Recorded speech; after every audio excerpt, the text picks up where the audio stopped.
My husband says there's a difference between love and logistics. He says this when he reaches for the kettle each morning, or when my cheeks burn with another job listing I don't send, or when the fan rattles over our bed and my ambition feels like a trapped bird. Logistics, Rafi says, tapping the counter with a spoon, is life. It's not politics. It's not about ego.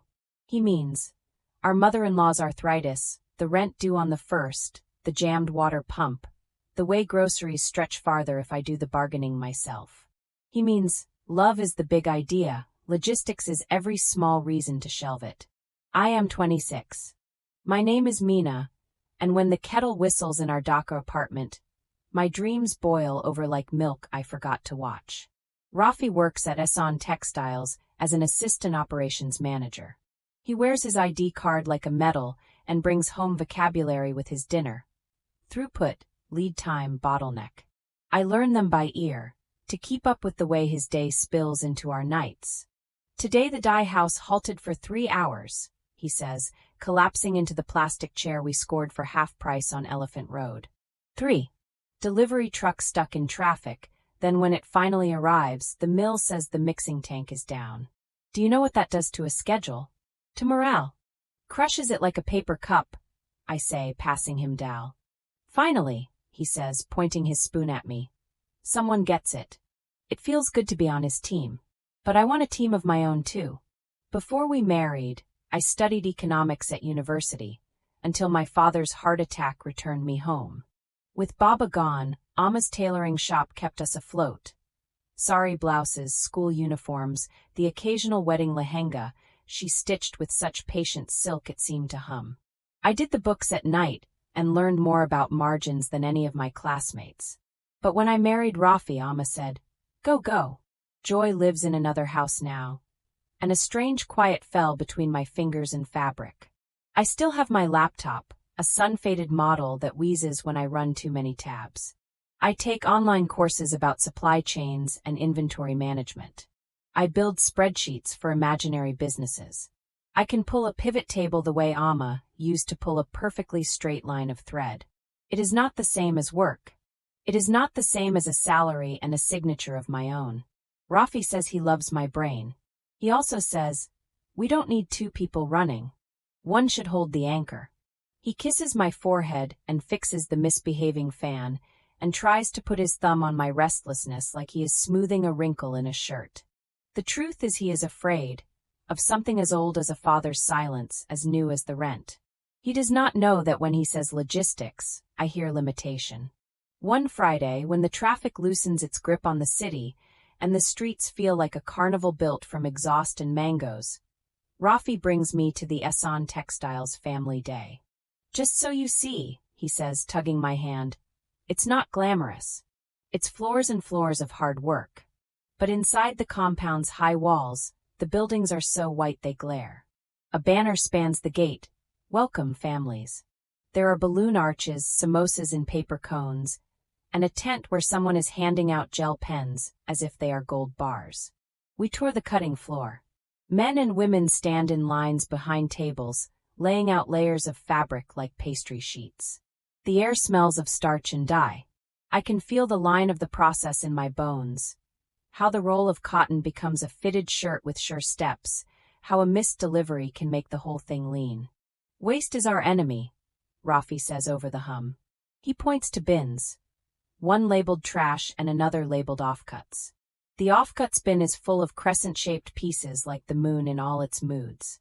We sell those as kilo bundles to local markets, but it's barely anything. Boss says it's not worth the tracking. Later, at a stall serving tea, I turn and almost bump into a man wearing an impeccable plain white Punjabi and a smile that lives in the corners of his eyes. He is older than us, with hair that admits it once fought the idea of gray and lost gracefully. Rafi straightens, nervous. "Sir," he says, and I understand this is his boss, Mr. Hassan himself. "Your wife?" the man asks, and Rafi introduces me. The man's handshake is dry and quick, like he believes hands are for building, not performing. "Your factory is impressive," I say. "The flow feels like a river." "On good days," he chuckles. "On bad days, like a drain that needs a plumber." "Waste," I blurt, and I see Rafi's shoulders lift like a pigeon readying to flee. I mean the offcuts. Have you considered mapping them? It's predictable waste, which means predictable inventory if someone wanted to turn them into something else. Scrunchies, baby bibs, quilt kits, patchwork yardage. If you bundled by color, small designers abroad would pay for the story. The smile redraws itself. We barely have time to ship the main orders. You want us to become a craft store? No, I say, my heart sprinting. Not you. A partner. Someone who digitizes offcuts, color, size, fabric type. You weigh, you photograph, you log. They sell. Give a percentage to the female workers who currently see those pieces as invisible. People love traceability now. You can print QR codes that say reclaimed from Ehsan Textiles, Dhaka. Rafi is strangling the paper cup in his hands. I can almost hear the lecture on the ride home. You don't know the pressure we face. You don't know the politics. You think it's so easy? Why do you embarrass me like this? But Mr. Ehsan's eyes have the glitter of a man who once said yes to a crazy idea and remembers the taste. You have a card, he asks. I do not have a card. I have a Gmail that still bears my teenage handle, and my cheeks bloom with heat. Email, I say, nearly choking on the word. I can send a draft proposal. He nods, and someone tugs him away toward the bouncy castle, where two boys with identical cowlicks are shrieking at the speed of sugar. On the rickshaw home, Rafi says nothing until the left-hand turn near our building, and then he says, "Do not meddle in my company. Do not talk to my boss like that again." The words are flat with fear. You said logistics are life. I reply, a little light-headed with nerves and hope. I am good at logistics. He shakes his head, a short muscle twitch. At home, not at work. That night, after washing dishes and rubbing mustard oil into my mother-in-law's knees, while she tells me the plot of the latest TV drama, as if it were national news, after Rafi falls asleep to a cricket match on his phone, I open my laptop. I make a slide deck with a free template that looks more expensive than the fan above us. I call the idea ReWeave. I pull statistics about textile waste globally and locally, sketch a process map, include a page on ethics and profit sharing. I think about Amma's hands and the women workers whose hands churn the world's wardrobes, and I promise the spreadsheet that if I succeed, everybody's piece will be counted. When the deck is good enough to make me shiver, I email it to the address on the banner, admin@ehsantextiles.com, attention Mr. Ehsan. In the subject line I type, offcut digitization proposal, from Family Day conversation. I do not tell Rafi. This is a sin of omission I tuck somewhere under my left rib, and it pricks. 2 days later, I get a reply from an assistant asking if I can come in for a short meeting on Thursday. My stomach flips like a fish. I stare at the screen until the kettle boils over. At Ehsan Textiles, the assistant is wearing a navy scarf and a look that says she has no time for nonsense. She leads me into a glass-walled conference room where the city's noise is a memory. Mr. Ehsan is there with a younger man in square glasses who introduces himself as Tariq, head of operations analytics. I shake their hands like my palms are two small oaths. We can't build a new company, Tariq begins, practical as lint. We are already stretched. You shouldn't, I say. It's a conflict of focus. But you could partner. I do the building. You provide the offcuts and access, not capital. You. His tone isn't cruel, just skeptical. Me, I say and hold his gaze. I will need a small pilot space on site, one intern from your side to learn the data schema I propose, and permission to set up a shelf studio. A photographic lightbox, a scale, a laptop. I will design the tags and database. For the pilot, I will bring the buyers, small designers abroad, local quilters, Etsy shops in places you think do not know your name. Tariq clears his throat. What's your background? Economics, I say. And real life. And your husband? It's Mr. Ehsan. He works here. I meet his eyes. Yes. I have no interest in compromising his role. I will sign any conflict of interest policy you require. He does operations for your core lines. I propose to handle what you currently consider leftovers. They glance at each other with the quick telepathy of long colleagues. Pilot, Mr. Ehsan says. 1 month. If you can increase offcut revenue by 200%, we continue to talk. 200. I say lightly. You think I came here to crawl? There is a surprise in his smile. 1 month, he repeats. I sign an NDA that smells of fresh toner. I text Rafi that I'm at the market. I am at a market of ideas, of courage, of possible futures. The pilot begins with a broom and a stopwatch. I hire a photography student, a girl with eyes like commas who sees the pause in every color. Her name is Farzana, and she can fold anything into a neat photogenic bundle. I borrow my friend's DSLR and a light box that looks like a white tent for a cat. We measure, weigh, and categorize every offcut bundle that leaves the cutting floor. I invent a code, RW23-08, blue cotton, XL crescent, 2.3 kg, which tells me the date, the color and fabric, the shape type, and the weight. We take one photo with a color card. I build a basic database in Airtable. Tarek's in turn, a careful boy named Shivo, learns to love a clean field entry. At night, I write to potential buyers. I think of anything that could spark interest. Craft collectives in Canada. A woman in Istanbul who makes quilts so bright you squint. An indie children's clothing brand in Singapore. A Dhaka designer who recently posted a patchwork kurta that made me gasp. I show them photos and tell them the story. These pieces touched hands that sew for the world. I write. If you buy them, the hands will be counted and paid. In the end, it is an American mother-daughter team, Little Loom Studio, who makes the first order. 5 mixed bundles in Sunset Warms and River Cools, to be used for scrunchies. Their email is a confession of sorts. We've always wanted to say where our fabric remnants come from. Your codes make that possible. I price the bundles with a new math. I take the current kilo rate Asan receives from local markets and triple it for categorized, photographed, traceable bundles. I add a 10% premium that goes into a worker fund for the women on the cutting floor, because we train them to sort more carefully, and it slows their primary job.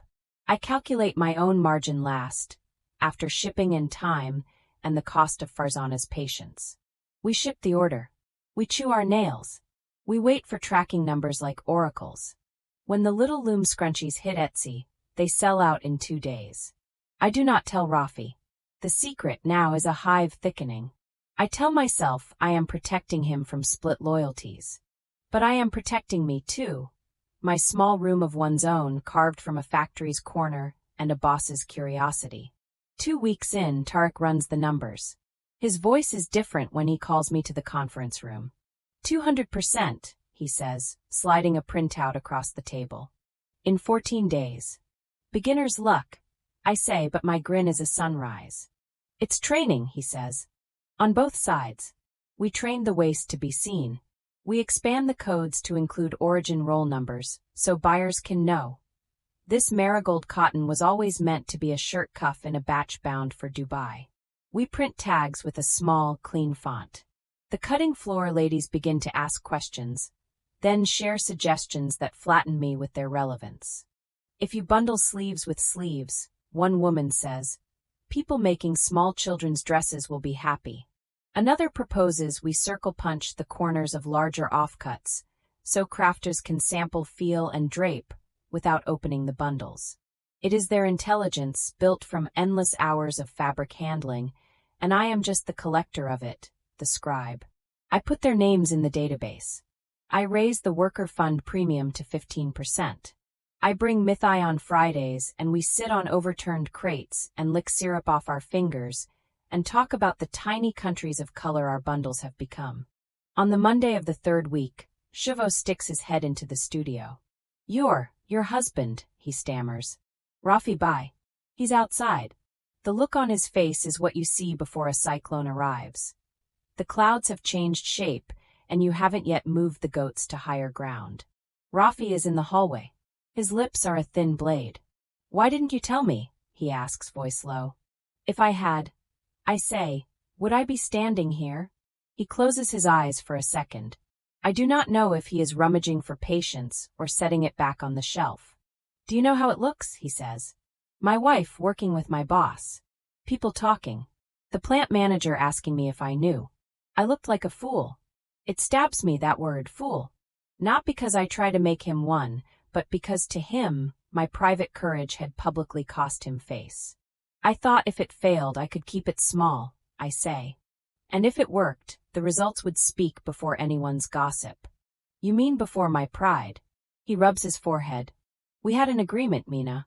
No, I say quietly. We had a habit. An agreement would have been a conversation. He bites back a reply. I can see it. And then he says, Are you making money? Some, I say.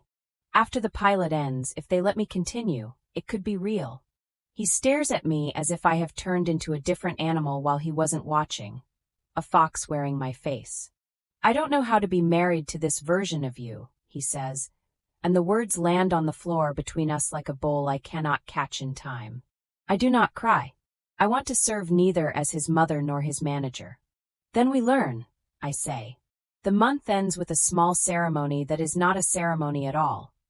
A spreadsheet projected onto a wall, a handful of people clapping like they've accidentally wandered into applause, and Tarek pouring tea into cups that are never meant for celebration.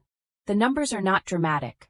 One cannot call tens of thousands dramatic in a world of millions, but they are clean, bright, and ahead of target.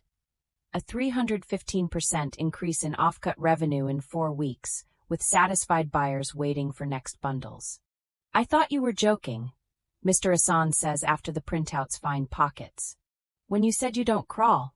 I didn't say I fly, I reply. He looks at me sideways. Do you want to? The offer is raised in his office. It is elegant and terrifying. A spin-off co-owned by Hassan Textiles and me, operating independently within the compound at first, then spreading. They will provide the offcuts at an agreed internal transfer price. I will handle sales, branding, platform, payments. Profits split by equity. 60% to me, 40% to Hassan Textiles. They want me to invest capital, not just sweat. I have some savings and friends in 2 small collectives ready to lend. We sketchboard governance like chalk on a sidewalk, step by wobbling step. Why me? I ask at last. When you could hire a consultant with a fatter degree.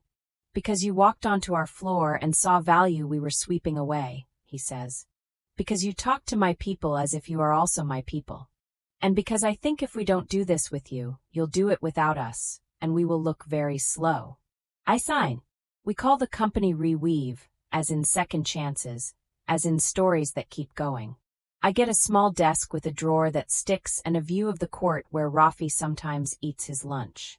The first day I sit at that desk, I lay my hand on the surface, superstitious as a sailor tapping the hull, and I whisper, Do not let me forget why this matters. When the incorporation papers go through, Rafi and I sit at the edge of our bed like 2 citizens of different continents. The fan above us wobbles, then finds its rhythm. So, he says, you are my boss's business partner. The words are both a tease and a bruise. So, I say lightly, you are my favorite conflict of interest risk. He snorts despite himself. Then we are quiet. Are you leaving me behind? He asks eventually, and there it is, the fear with its real name. I take his hand. I am going forward, I say. I want you to come too. But I cannot stay still to keep us aligned. He turns our fingers over, studies the lines as if they are a map to the future. When we got married, he says, I thought I was paying for a team. I thought that meant someone stays home. My mother did. My sister wants to. I used to think it was a kind of honor, doing things the old way. Now I feel foolish. You are not foolish, I say. You built the logistics that paid our rent. You fixed the fan. You learned to make tea exactly how I like it. The old way was not all wrong. It just was not mine. He nods once, and I see that we are not finished with this conversation. But we have moved a little. In the factory, people are mostly practical. They do not have time for opera. But small operas happen anyway. A week after the incorporation, I sit in on a meeting where Rafi gives his usual morning operations briefing. Dye house status, power cuts calendar, shipping schedule.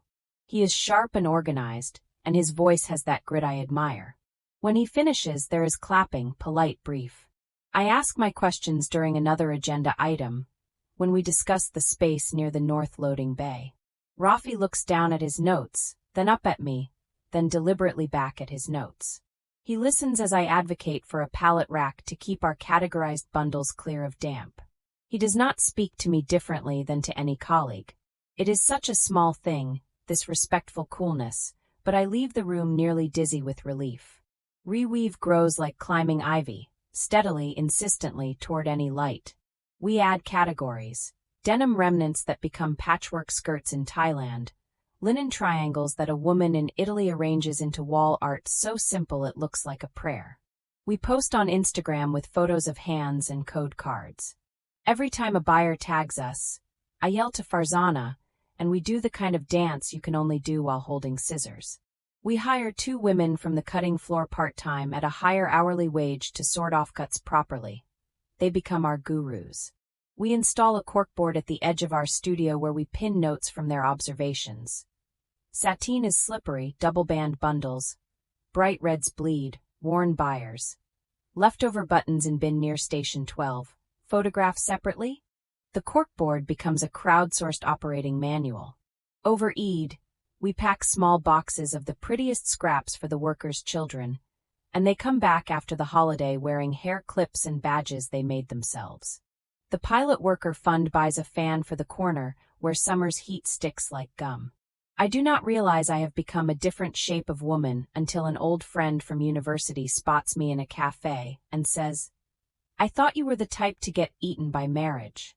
She says it kindly, as if her nostalgia is for the tea we drank and the lending library we ran from a backpack. I must have changed. My spine feels taller even as I bend to stir my coffee. Sometimes the stories fall in love with themselves, and still we must pay bills. One afternoon, Tariq prints out sales for the quarter, and our net is thinner than we wanted. Shipping rates are up. One buyer returned a bundle because the shade didn't match their sage green dream. We regroup. We introduce a buyer education kit with swatches under natural light. We create a bulk discount system. I call an exporter I met through my cousin to combine shipments when we can. Slowly, we pull the numbers back up from the embarrassment of almost. That is the year we learn that grown things require pruning. I fire a courier who keeps arriving late. I ask a buyer to prepay despite their charm, because my landlord's patience cannot be the subsidy that makes global craft more poetic. I say no to a collaboration that wants our story but not our safety. It is exhausting and exhilarating. At night, sometimes I fall asleep turning budgets over in my mind like they are scones in a pan that must not burn. At home, Rafi changes too. I find him chopping onions, eyes streaming, because he insists on perfecting my mother's chicken rezala from a recipe she wrote in a slanted hand. He upgrades our fan. He learns the magic of ordering groceries online when he works late, and he does not treat it like a medal he shows to his friends. He treats it like logistics. He still has sharp days, days when the factory hums and he comes home satisfied, and days when a shipment slips and he is the guy everyone glances at like a leak. On those days, my success feels to him like a mirror with bad lighting. We work hard not to let each other's wins turn into losses by proximity. The day of the big investor meeting, the one where a small impact fund from Singapore visits to look at ReWeave's model, I pick my sari like a general chooses a hill. It is indigo with a white stitched border, bought from a weaver's co-op in Tangale. I pin my hair back and wear lipstick with a name I find funny for its optimism. Tomorrow. The office smells like window cleaner and the sugar in our nervous tea. The investors are polite, bony with polite questions. They want to know our margins, our rate of returns, how we prevent greenwashing. I show them our codes, our audits, a video Farzana shot of workers bundling with care. I talk about how we moved from Airtable to a custom CMS that Shivo and a freelance developer built with an interface even our mothers can love. I do not pretend we are revolutionaries. I say we are repairers. We sell the story of paying attention. Halfway through, the last person I expect to see walks in. Rafi. He slides into a chair against the wall, nods at me, then looks at the screen as if he is at the cinema and might be moved. Later, one investor takes a breath like he is about to say no. Then he smiles and says yes. The fund wants to take a minority stake for growth capital to help us scale to 3 other factories in the next 18 months. My chest feels suddenly too small for the consequence of the moment. I walk outside and lean against the building under a tree that smells peppery. Rafi finds me there. He puts a hand on my shoulder and squeezes, and we stand for a minute, saying nothing. Good logistics, he says finally, and we both laugh until my lipstick threatens to run. At the first board meeting with our new partners, we sit around a table that was once too large for us. There is a stack of papers that smells of decisions. Hassan signs. I sign. The investor signs. The order in which our names appear is not the order I would have fantasized in my teenage notebook, but no line is out of place. As people stand to leave, talking about celebratory biryani, Rafi hovers at the door. It is not his meeting, but it is his place of work, and the air around him fills with the cross-currents of pride and displacement. I motion him over. This is Rafi, I say to the investor. He knows how to shepherd a factory through a flood. That is valuable, the investor says. Floods are inevitable. Rafi shrugs in that way he has of dismissing compliments as if they were stray gnats, then says to me later, I do not want to be the husband who does not clap. Then clap, I say, and he does, and the sound is better than any applause I've ever heard because it is the sound of something that refuses to break. We celebrate with biryani that leaves our fingers glistening, with gulab jamans that make the room murmur. Mr. Hassan stands and raises a water bottle. To seeing what was there all along, he says. To waste that never was waste. Years move the way fans spin. You do not see the blades until you look. ReWeave grows to include a dye studio where we overdye inconsistent batches, a tiny lab where we test shrinkage so buyers aren't surprised, a line of kits designed by Dhaka artists. We hire 2 more women from the cutting floor, and one of them, tiny, fierce Nassima, becomes our QA lead with a whistle hung around her neck like a jewel. Shivo goes to night school to finish his degree. Farzana opens a sister studio that photographs not just our bundles, but also the people who turn them into things with dignity and delight. We have bad months, of course. A customs delay eats our margin. A buyer tries to stiff us on terms, and we have to send a stern letter that makes my hands shake. A heat wave makes even our fans sluggish, and we close early rather than faint onto the fabric. But when the storm passes, we know how to open again. At home, Rafi and I keep practicing being new to each other. Sometimes he catches me at the sink, staring into the distance like the drain is telling me secrets. Where are you? He asks, and I tell him, in a spreadsheet in a shipment, in a meeting where someone calls me dear, and I answer in numbers. He gives me his updates too, the way he always has, but now I hear them like one entrepreneur listening to another's day. We trade advice carefully like knives, helpful when handled correctly. Once at a wedding, an aunt I do not know well leans in and asks, Is it safe?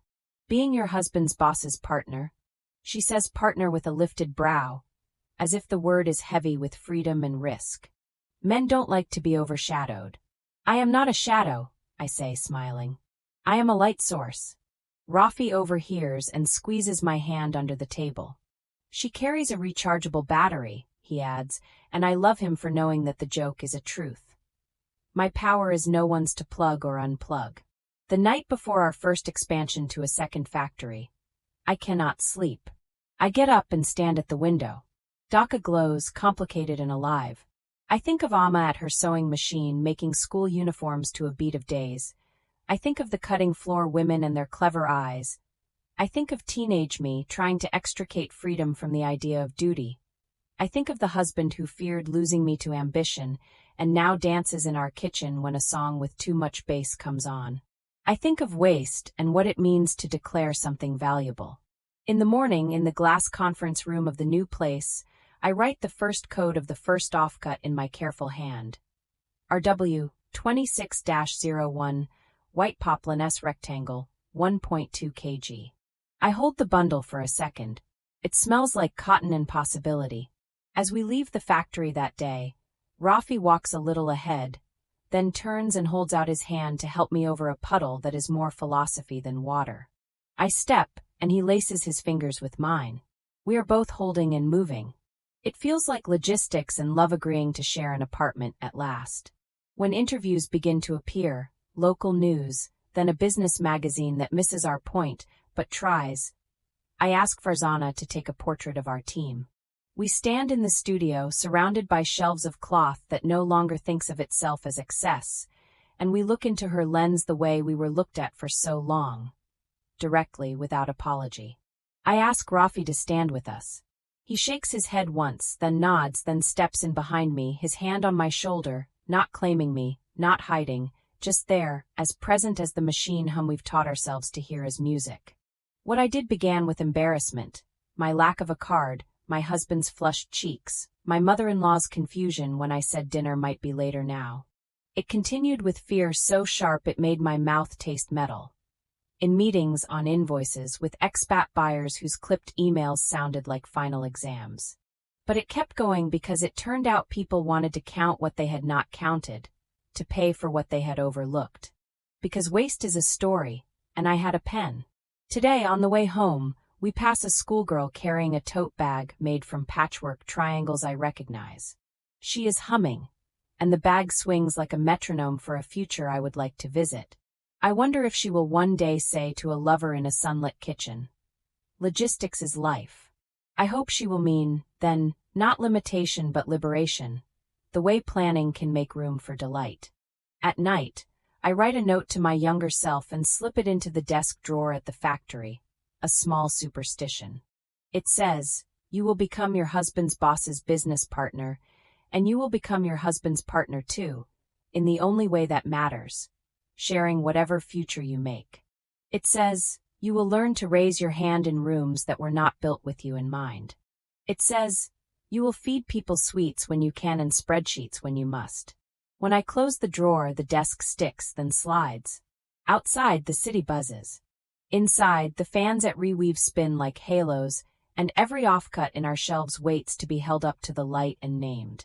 We go home to a kitchen where the kettle whistles to tell us water is ready, not that milk is boiling over. Rafi turns and asks without defensiveness, "Long day? Do you want rice or paratha?" I say both because old habits die slowly, and sometimes you want everything. He laughs and reaches for the skillet. We cook side by side. "Do you miss the days when I didn't work?" I ask because sometimes the only way across is through. He shakes his head. "I miss the days when I mistook ease for happiness," he says. "But I don't miss who I was then. I like this version of us." He passes me a spoon wet with sauce. I taste and nod. It is right. Later, we sit on the floor with our plates and watch a show where people restore old houses, and we make fun of the way they say flow in every episode. I think about how every plan is a kind of house, drawn, revised, held up by beams needing maintenance. We built one, with a kitchen where both of us hold spoons, and a front porch where anyone can come rest if they're carrying scraps they don't know what to do with. The city hums. Somewhere, a woman knots hair elastic around a small ring of fabric and smiles at her handiwork. Somewhere else, a man tapes a palette closed and scribbles a code I recognize. In the morning, the fan will wobble and then settle into its rhythm. The kettle will sing. We will go to our respective battles and bring back stories to lay on the bed between us like treasures. My husband didn't want me working. I became his boss's business partner instead. And in the end, what I really became was this: a woman who knows how to count what counts, and who refuses to tiptoe around the bigger math of her life. The end.